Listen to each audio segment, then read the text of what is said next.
Television news producer and longtime friend Russ Finkelstein will be shedding light on the ICJ warrants, as well as my prying questions about his band practice, and not even in that order necessarily. Don't go away. So you had band practice yesterday? Yeah, I did. Yeah, like it's like somewhere between practice and class, depending on who you ask. But yeah, I play in it's like a samba group slash class that What instrument are you playing? I play the surdu, which is like a large. Hang on, my wife just on. We joined it's like a Brazilian bateria, like a drum, like a percussion ensemble. It's really fun, and I play like it's basically like a very large floor tom. Wow. Yeah, With mallets? with a mallet. Yeah, with like a One mallet and in my hand. one And like mallet. sometimes you hit it open and sometimes you hit it like muted. And then I play like the second surdu, and then there's like a first surdu that's like deeper. So it's like I'm sort of like a kick drum, but then there's another kick drum It's that's even like larger. that's even larger. That's like a step lower. So like if you listen to song, it's like boom, boom, boom, boom, boom, boom, Oh, boom, I boom. see. I'm playing the boom, And and someone then else I has go the boom. duh. Right. Yeah, yeah. But it's a class that you and your wife are both taking. Yeah, we started taking it like a few months ago, and then we performed at a parade on Saturday, Oh. and that was like our first like performance. We played in the New York City Dance Parade. Mm. It was cool. We like marched through Greenwich Village, and there's like dancers and stuff that dance with us. And then yeah, now I'm in this like new class. It's like basically similar, but it's more like it's like for not carnival like marching band style. It's more just like um yeah, it's called like pagoji. It's like, melodic instruments as well as percussion instruments. So you're playing more than just one instrument.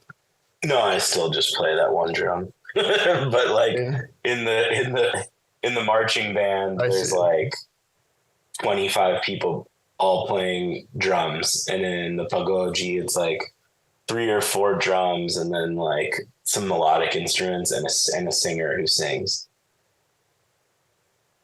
I I was in San Francisco many years ago during Chinese New Year. I'm sure you've seen those. Oh yeah, they have it here too. Well, I celebrate it here as well. Yeah, I mean it's the drumming has always been my favorite aspect of it.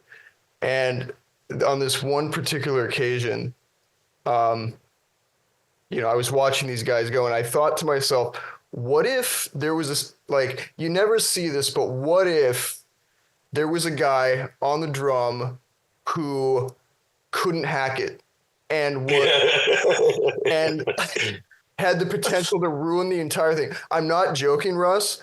30 minutes after I had that thought, that exact thing happened. Yeah, The guy whose one job was to keep the rhythm on the drum was doing such a bad job that all the other guys holding the dragon were like basically started lighting up cigarettes and just kicking rocks in anger because the drummer was so bad at keeping a beat. Anyway, I just thought of yeah. that. Just Luckily there's another person in the marching band that plays the same drum as me. So what I do is if I'm like unsure, like it's you normally doon doon doon doon doon doon, no problem. But when there's like a break or a transition or like a little like thing you have to play a variation of, if yeah. I'm like not 100% sure, I'll like just act like I'm hitting and not hit, and then the other guy will do it, and then I'll be like, yeah, okay. Yeah, well, I'm sure that also adds some variation to the beat, I would imagine. Yeah, I mean, luckily it's really loud and there's a lot of people like playing, so I gotcha. you'd have to really be paying close attention to like notice that I didn't that like that one beat only had one of the two drummers hitting, you know? Right, I see. So I can sort of hide there. But if I was by myself, it would be a lot of pressure. No, it sounds fun. It is. It's pretty fun. And what's this new job you got? I'm like basically doing the same sort of job. It's like I basically put together like the video streaming show for so it's like very similar to the last job I was doing, except it's on like the like streaming um, video news show. On their own website or on YouTube or where? Yeah, but on both actually. Like if you go to the website or to YouTube, you can see like their streaming thing. Mm.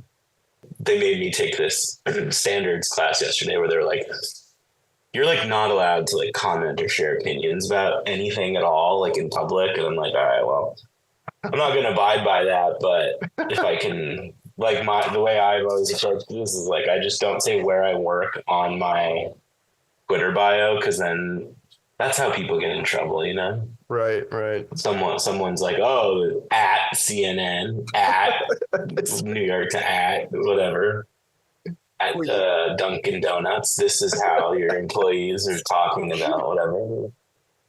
Right. Wait, but So I'm like, so they actually tried to technically you're not allowed to express any public opinion, yeah. any opinion publicly. Like in this meeting that we had yesterday, it was the most. I've worked at so many different news networks now. I've heard so many different versions of the same spiel, but usually they're like, look, if you're expressing an opinion about someone running in like a school board race in fucking the town you live in, it's probably okay. But if you're going to say like, I think everyone should vote for Joe Biden, then you probably shouldn't say that on Facebook or Twitter or in any place that would be considered like public.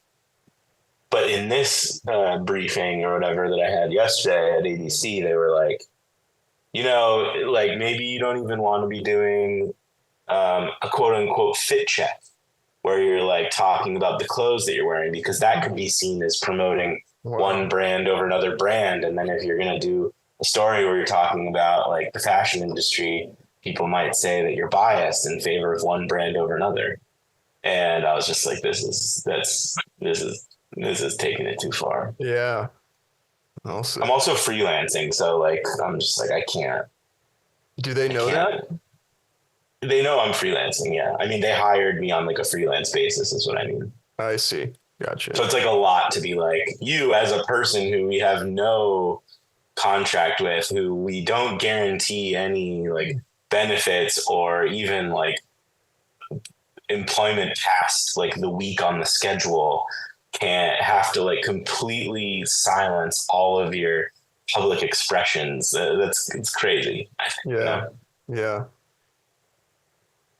So that's how I've decided to handle it. It's like I can just say what I want within reason and just not say the name of the company I work for. And then that way, it's very unlikely that the standards people would like know who I am, unless the thing I'm doing, like if your podcast gets like, you know, 1 million views and then I get fired, like, well, at least I'll be famous then, you know? Right. Right. How many other people were in this meeting? Like, me and my another colleague who I also used to work with at CNN, plus like 2 other people, like new hires, and then like 2 lawyers who were like saying this stuff. I see. So you weren't exactly lost in a sea of employees. No, and they like made us have our it was on Zoom, and they made us have our cameras on and be like, Oh. Russ, did you understand everything that was said? And I'm like, yes. Yeah. Yeah. I guess it sounds like just what's the term? It's protocol. they've got it. Yeah. They, of course, they would rather they have plausible deniability, so that if they fire you, then they can say like that you were trained to like not do X, Y, or Z thing. You know? Right, right. As long as you're not that guy who went viral. What's that? Isn't it like a meme basically? Somebody who got fired on their first day, they got hired at like SpaceX or something, and then tweeted some like the dumbest shit ever, and got fired on Twitter in front of everybody. Oh yeah, I forget what it was that he tweeted, but I do remember that. Yeah, you'd be surprised at like how little. Like when I started at CNN, I had to sign a bunch of similar stuff, and then they actually did like a social media like screening where they had like a third party company like review my Twitter and Instagram and Facebook, and then they sent me like a PDF, and they were like, you need to like delete these posts. And Mm, some of them were like, there's one that was like, California approves medical marijuana, and I was like, cool, where do I get some? Or like it was like right. stupid, just banal shit. One of them I retweeted Lil Nas X, who like said something with like the N word, but it was like soft. It was like a soft N word, you know? Mm-hmm. And they were like, you can't like tweet the N word. And I'm like, I was literally retweeting a black guy, but Right. okay, whatever. So I like deleted it, but then I worked there for 4 years and lived my life as I chose on social media, expressing all sorts of opinions and just never put anywhere on the internet that I worked at CNN. Mm-hmm. You know, and not that like any of my shit ever like came close to going viral, but like I don't know. Again, like no one at CNN standards is gonna like see that unless it's because there's a bunch of Republicans who like go into my bio, see that I work at this place, and then tweet that company. You know, Mm-hmm. Mm-hmm. so So basic common sense. I think so. Yeah.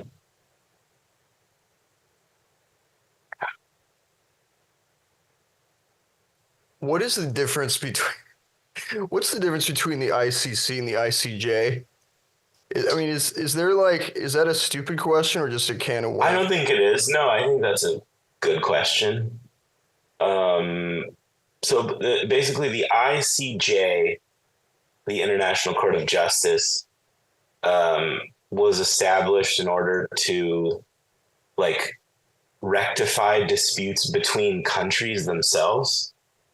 So that's where South Africa charged Israel with genocide is in the International Court of Justice. Um, and the International Criminal Court was established not too long ago, actually, I think in like the 90s or the early 2000s. And that is to adjudicate alleged crimes committed by individuals. So that's like the key difference, Yeah. that the International Criminal Court brings charges against individuals.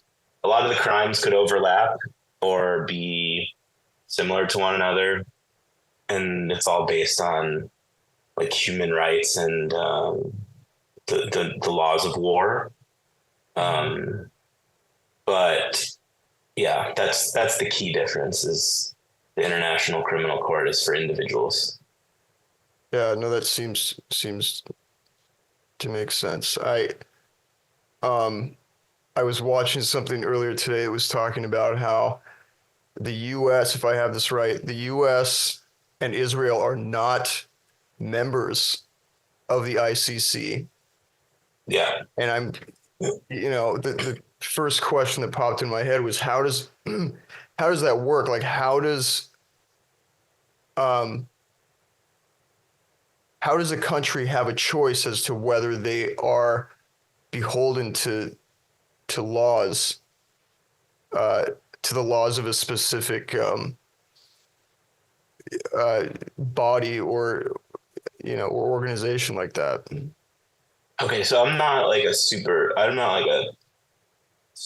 educated expert on this, but what I do know is I think So the International Criminal Court, let's just say, which is like where the charges against Netanyahu and the other Israeli official and the Hamas officials, where the prosecutor is pursuing, asking a judge to file charges. That court was established, I want to say in the 90s or early 2000s, and was established at like a convention or a meeting in Rome. So it was like the documents that established the International Criminal Court is called the Rome Statute.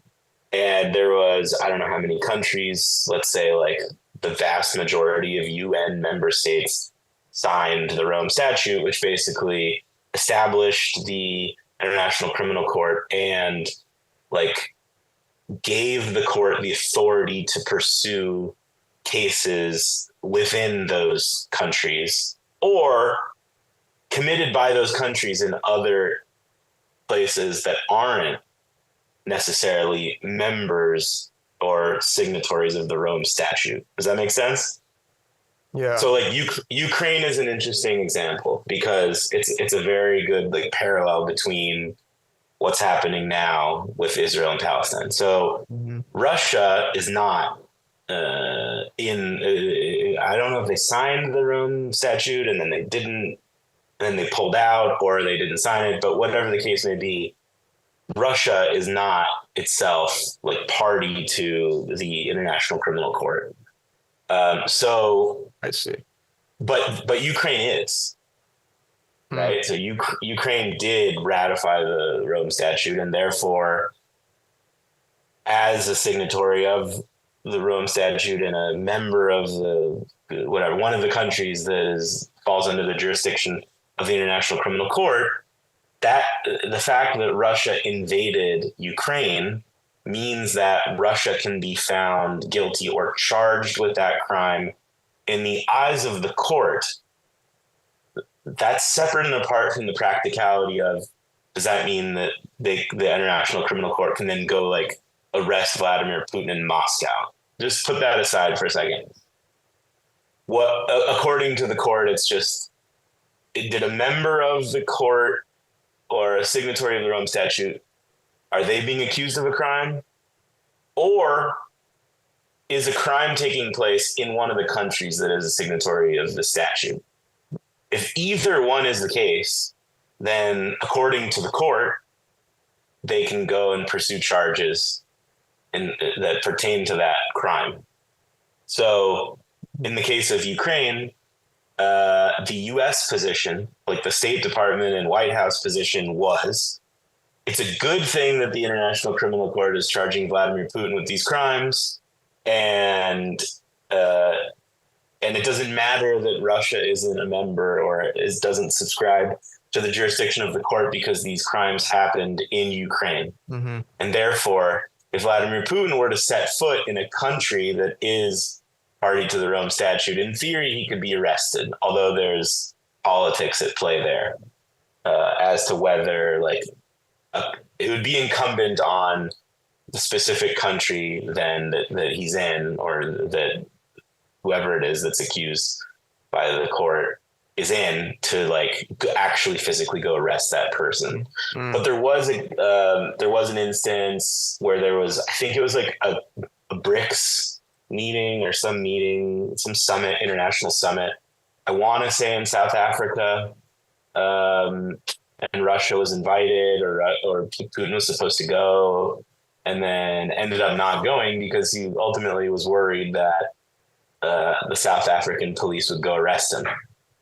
So there is like a practicality to the charge and these indictments, even if the person, in this case, Vladimir Putin, is like residing in a country, Russia, that's not like party to the International Criminal Court.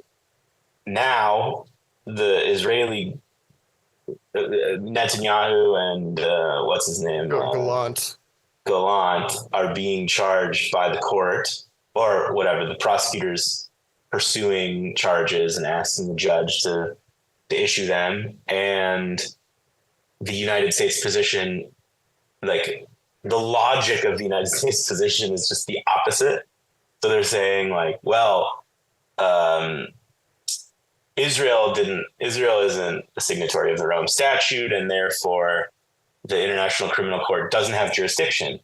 But the international Gaza is a member, though, right? Yeah, Palestine was admitted. Yeah, like the Palestinian territories were admitted. I don't know. I want to say in like the 2012, 13, 14, somewhere in there.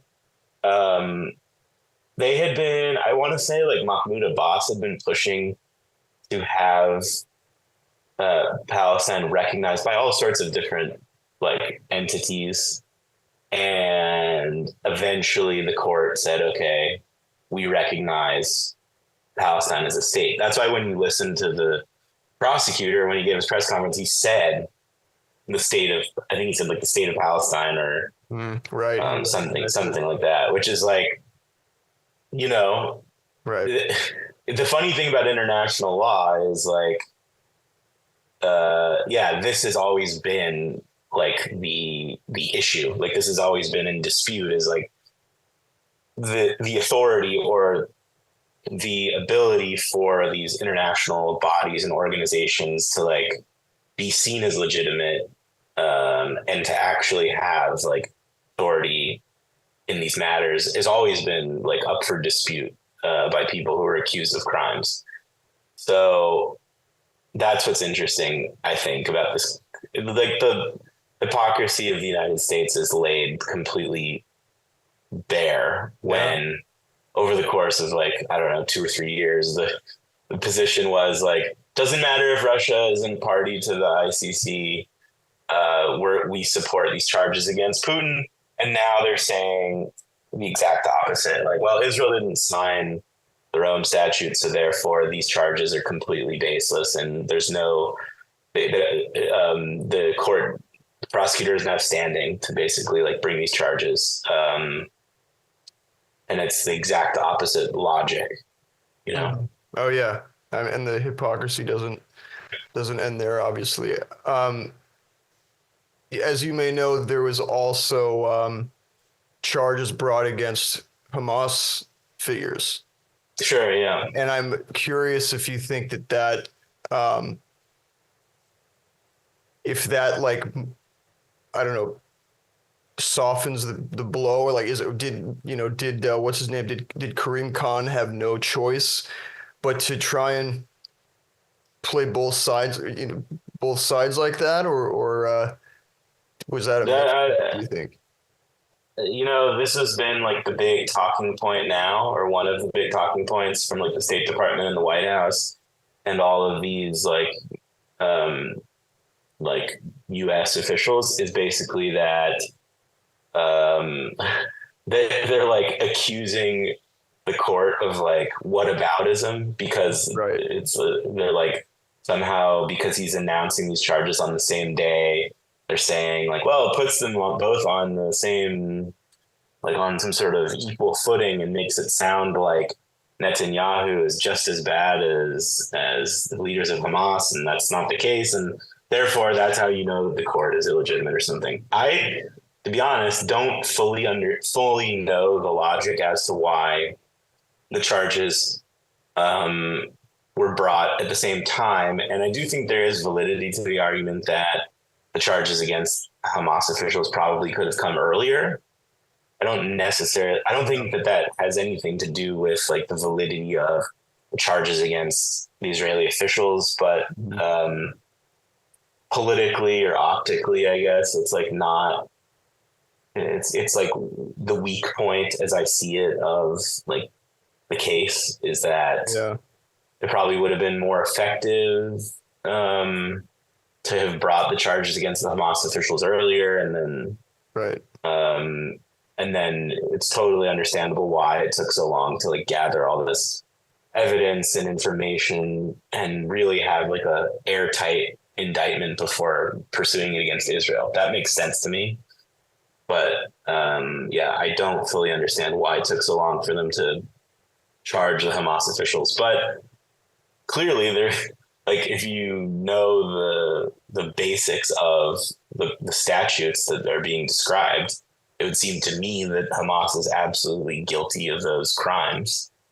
So yeah, I don't think that, like, one of the things about human rights is that they're like unconditional and universal. So just because Hamas violated international law and committed war crimes or crimes against humanity, that doesn't give then Israel the right to like violate the same set of laws. Right. So to me, it doesn't really matter. That doesn't help or hurt Israel's case that these Hamas officials were also charged. I guess it makes the court seem a little bit more legitimate, but there's the issue of timing, which I guess is not great for the prosecution, but I don't see it as like a huge issue. Yeah, well, no, I mean, I was thinking the same thing, that maybe it was a conscious decision to add legitimacy, maybe not to the court as a whole, but to the specific case. And I mean, one might argue that it's backfiring in the sense that it gives Biden, for example, soundbite, like the ability to do some sort of stupid soundbite, like what I just heard earlier today, where he's like, maybe you saw this, he gets up on the podium and he's just like, this idea that Israel is Hamas is ridiculous. Yeah, it's like no one's saying that. Right, and then like no one's saying that. 50 people cheering in the audience, and it's like, wow, man, that's brave. Like that's bravery incarnate. Yeah, it is like a little frustrating to hear the discourse, because it is like most of the criticisms you hear of the charges it's all like red herrings. It's just people making points that are not at all addressing the substance of what's being alleged. Straw man arguments in that case, at least. Yeah. And what's his name? The strategic, the Israeli strategic minister, Ron something. I don't know if you saw him. He was hopping around doing the circuit this morning, or the press. I don't know what's the term, press circuit. Like just one interview after another of him. I mean, part of me felt like, I had to hand it to him for stepping up and even like, taking on the task of responding to the, to the warrants being issued. Because I feel like he could have just not. Israel has especially as far as American media is concerned, correct me if I'm wrong, but I mean, they have so much carte blanche that I felt like he didn't even have to answer questions on the matter if he didn't want to. Yeah, it's really tough to separate out like the Israeli talking points and the State Department talking points from the general like editorial direction that you see in like the U.S. media. I think that's because the media in this country, like the mainstream media, is like there's like so much capture. Like there's experts and analysts who are former State Department people or former military people or former intelligence people who work in defense contracting or at think tanks or security consulting firms who are like still doing business with the government and still aligned with U.S. interests. And I think part of the problem is there's this like circular logic, and at the root of it is American exceptionalism. So you have those people who are like, to call it corruption, I guess, is like, it makes it sound like alarmist when it's really something that's just so pervasive. And it's like, why lobbying firms and organizations spend so much money on lobbying. It's because it's effective.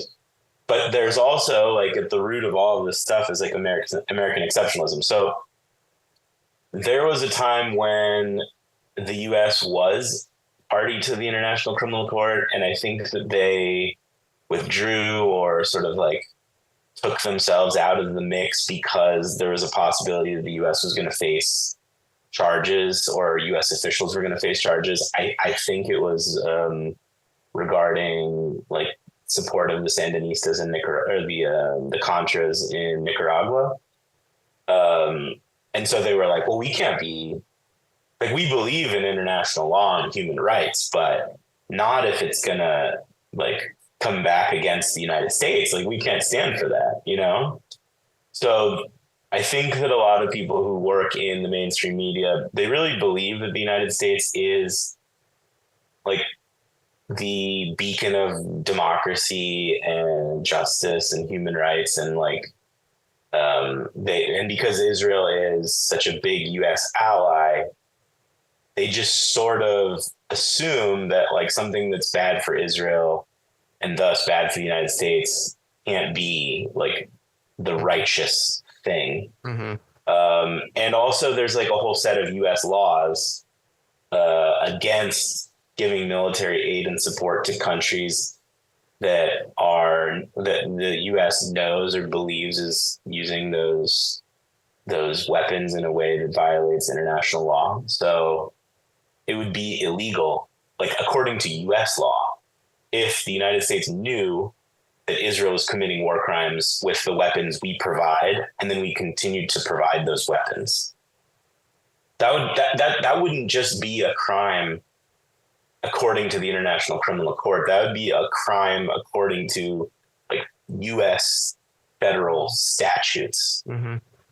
Ditto, for example, like another thing that I find interesting and sort of relevant here is, for example, the United States is not, according to our own law, like according to U.S. law, we cannot provide any sort of support to a military that has nuclear weapons outside the non-proliferation agreements, meaning nuclear weapons that aren't inspected and accounted for, where there's like transparency about those weapons so that international inspectors can sort of like know where they are and check up on them and have oversight. And everyone knows that Israel has these weapons. Like, it's an open secret, but the United States can never admit it. Like, we who have probably one of the most like sweeping intelligence apparatuses in the world are well aware. Like, everyone on the planet with half a brain knows that Israel has nuclear weapons. But if we were to ever admit that, then according to U.S. law, we would have to stop giving any sort of military aid to Israel. So if you ever hear like it's kind of a game that some of the good reporters who go to the Pentagon press briefings, they'll ask that question about whether or not Israel has nuclear weapons. And you can just watch these spokespeople like squirm because they all know that it's true and they can't admit it. And likewise, that's why then if you're a defense contractor, let's say, and you are also a paid pundit who works for a major media organization in the United States, you're on TV and maybe you're getting paid or maybe you're not getting paid to be on TV, but really who's writing your check is like the defense industry. And the way you get the deals in the defense industry is by being buddies with the people who are still a part of the defense industry and furthering their interests when you have the availability to go on national television and give your opinions about this stuff. So those people then are like, imagine, the amount of money being made supplying all these weapons and technology and security assistance, and they're building this pier now, and like, oh, that's billions and trillions of dollars. And then you're going to ask one of those people about like whether or not Israel, what they think about the idea that Israel's committing war crimes. They are going to fight against that idea with every bone in their body, because if they say that they think Israel's committing war crimes, in theory, that would mean they would be then committing a crime by continuing to give weapons and assistance to Israel. So of course, like they have to say, the ICC doesn't have any standing. These allegations are completely baseless.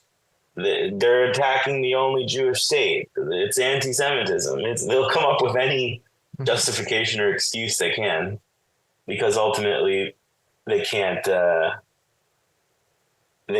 ever admit or acknowledge the possibility that Israel's committing war crimes.